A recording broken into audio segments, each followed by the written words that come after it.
l'opposition ivoirienne après plusieurs rendez-vous manqués avec la presse a finalement tenu ce dimanche 1er novembre, jour de fête des morts, Toussaint, NDLR, un point presse à la résidence du président du PDC, Henri Konan Bédié, comme constaté sur place par Kouassi.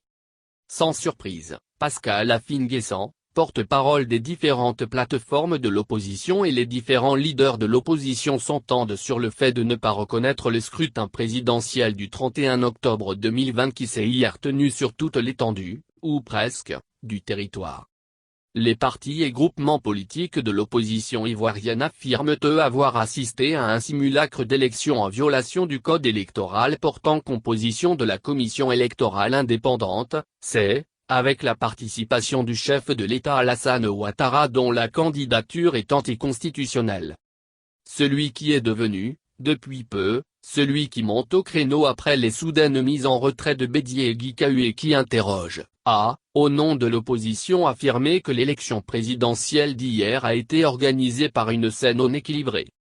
Le président du conseil régional du Morne a fait savoir que le déroulement du scrutin présidentiel a été entaché de nombreuses irrégularités. Le porte-parole des plateformes de l'opposition a affirmé que le faible taux de participation, selon lui, de moins de 10% de l'électorat, a rendu erronées les statistiques avancées par la CEI. Par ailleurs, l'opposition dit constater la fin du mandat du chef de l'État Alassane Ouattara et, après Simone Babo hier, appelle à l'ouverture d'une transition civile. Les partis et groupements de l'opposition dont certaines sources évoquent la poursuite sous peu de leur leader en raison des morts survenues après les mots d'ordre lancés, ont appelé leurs militants à la mobilisation générale pour faire barrage à la dictature d'Alassane Ouattara.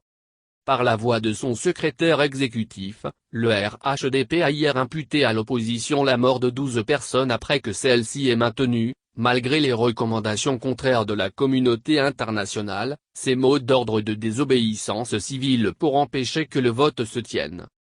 Enfin, alors que des affrontements interpolitiques entre partisans du RHDP et du PDC ont éclaté dans la ville de Toumoudi, centre, NDLR, nous apprenons que les ambassadeurs de France et des USA se sont rendus ce jour chez Henri Konan Bédié pour, selon nos informations, appeler ce dernier à la raison et ce, à quelques heures de la proclamation des résultats annoncés par la CEI pour ce dimanche.